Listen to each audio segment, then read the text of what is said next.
The story begins in the year 1990. It was a stormy night. Thunder roared through the skies, and fierce winds howled across the mountainous terrain, creating an atmosphere of dread. On top of a cliff stood an old, broken wooden house. Inside, a woman writhed in pain, giving birth. Beside her stood three mysterious and terrifying women. These were no ordinary women, they were cursed witches. The woman screamed in agony, her breathing became heavier, and she repeatedly called out for her husband. Her husband, wearing a long black coat, was running toward her through the rugged mountain paths. But the witches sensed his presence. They cast a powerful magical barrier around the house, preventing him from getting inside. The woman finally gave birth, but her breath stopped instantly. The baby was alive and perfectly healthy.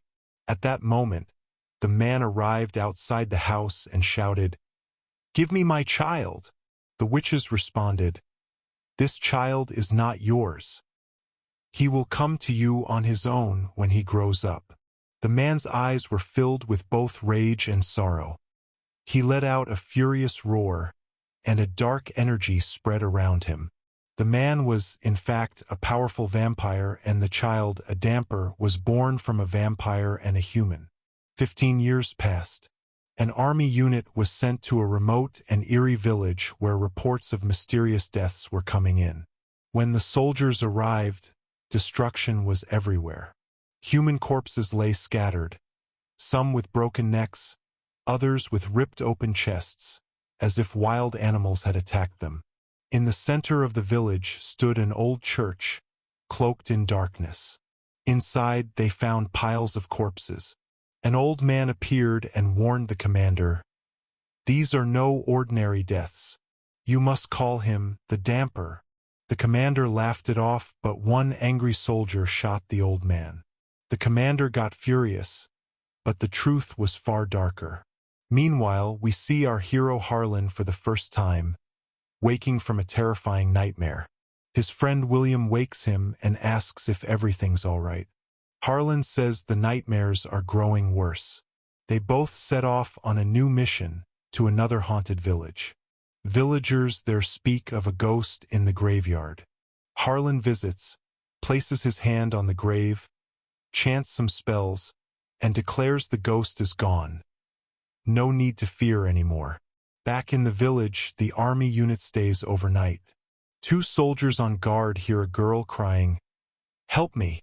Help me!" They move toward the sound, but as they get close, the voice turns into terrifying laughter, and a monstrous girl attacks them. They don't yet realize that what they're dealing with is far beyond human understanding. The commander rushes out and demands, "Who attacked?" The dark forces reappear, and soldiers open fire. But their bullets have no effect, and the entities vanish. A young soldier finally says, "We need the Dampyr. Whatever they are, we can't fight them. Only he can." The commander, now serious, orders the Dampyr to be summoned. The next day, a soldier finds Humbert burying a girl. With a gun pointed at him, the soldier says, "You're coming with us." They arrest him and take him back to the village. Humbert is brought straight to Harlan. Staring deeply at him, Harlan says, "What we fought last night wasn't from this world. Tell me what it was." Humbert replies, "I am a Dampyr. I kill vampires." Harlan smirks. "There's no such thing as vampires." The commander, angry at Humbert, takes him to the church and abandons him. Humbert starts walking away quietly until something inside the church catches his attention. He enters slowly. Inside, he sees a girl who immediately hugs him and then starts draining his blood. Harlan, horrified, pulls away. Just then, the real attack begins. Outside, vampires ambush the commander and his troops. Soldiers panic and are brutally slaughtered. Harlan tries to escape, but more vampires arrive. He shoots one, but it has no effect. The vampire attacks, but the moment it touches Harlan, it begins to burn. The girl standing nearby panics. Another vampire grabs Harlan and tries to kill him, but Harlan fights back and defeats him. The vampire king watches from a distance. The remaining vampires flee in fear, but the king orders the girl to stay. Morning arrives. The commander and his men visit the girl's room, but seeing her, they rebel. "We're not staying here. You can stay if you want," they say, locking the commander and Harlan in the room with her. The girl confesses she works for Gorka, the vampire king. "You are the child of a human and a vampire," she says. "You have the power to kill any vampire.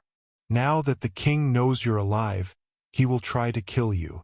Meanwhile, the retreating soldiers get lost in the fog. One falls sick and the vampire king appears. He attacks them, capturing some. Harlan senses his friends are in danger and tells the girl, "Take me to him." She agrees, hoping Harlan is the one who can kill the king.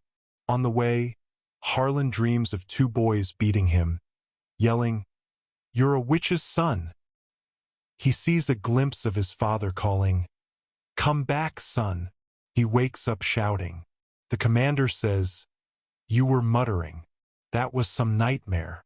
He asks where the girl went to eat, then jokes, "What does she eat? Food or human flesh?" Suddenly, she appears and says, "I can hear everything, even from a distance. Think you're better than me." Harlan calms them. Later, by the river, the girl tells him, "You're like us. Your wounds heal quickly. The vampire king made me do all this." Elsewhere, vampires chain a soldier.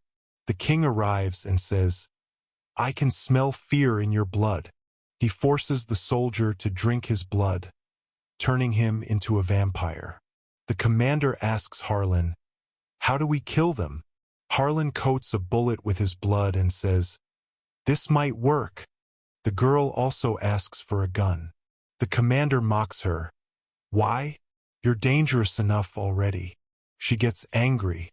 Harlan says, "Let it go," and hands her a knife coated with his blood.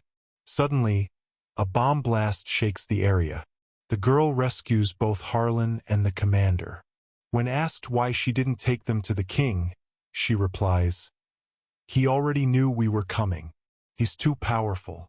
Then vampires attack. They were former soldiers turned into monsters. The commander shoots and they burn.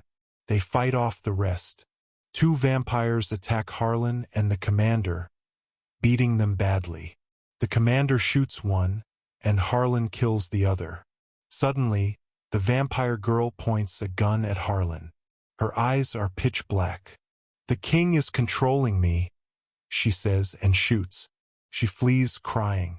Later, two vampires chase her to suck her blood. She returns and kills both. The king arrives and says, "You've betrayed me." She attacks, but he throws her across the room and says, "Harlan will never kill me. I'll finish him and correct the mistake of sparing him at birth." Meanwhile, Harlan is fully healed.